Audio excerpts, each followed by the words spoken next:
Good morning. Thank you for posting your question. I really like it because it's a different question. You say that you're interested in having breast augmentation, but you are involved in judo and you wonder if they can get pretty squished and if that will damage the breast augmentation. So you're looking for advice on that. Really good question. Great. Okay. So yes, the mechanical tolerance of breast implants will really handle judo.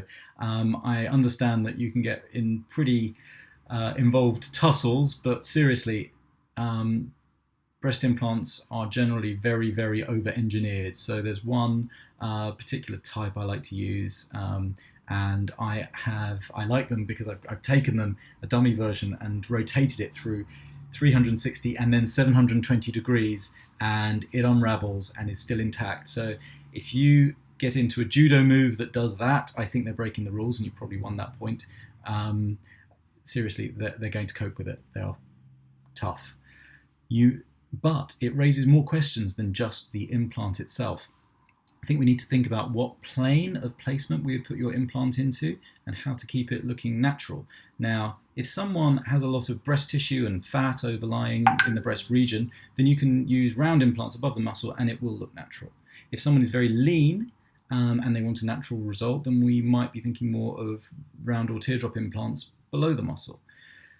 But in your case, you may, with your activities, be at somewhat higher risk of implant rotation, so we'd be tempted to go for round rather than teardrop.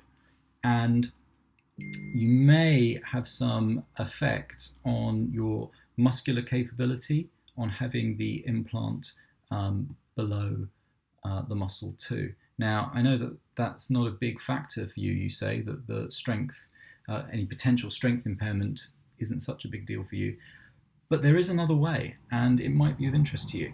You could, despite presumably being in good shape, because you do a lot of judo, and therefore presumably being reasonably lean, you could go for the round implant look above the muscle, but still keep it looking natural. And the way you could do that is by combining it with fat grafting. When a round implant is put in, what you can do as well is you can fat graft the top part, the upper pole, where the tail of an anatomic implant would normally be. That's called anatomization of a round implant. And what that does is mean that if the round implant were to rotate, it doesn't matter because it's round, but the fat grafted tail will always stay in the same place. So you have an anatomic type appearance despite it being a round implant.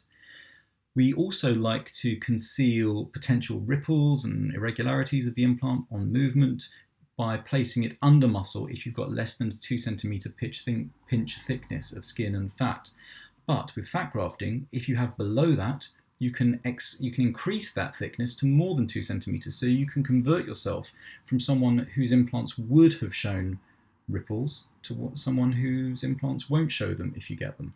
So that's really, it's somewhat niche. I think it's kind of the Rolls-Royce breast augmentation. It's not the commonest one I do because most people actually can get away with one of the others. But if you've got special circumstances, then it's a really nice way of doing it, and it might be your solution. Worth talking through anyway. Hope that helps you. Take care. Bye bye now.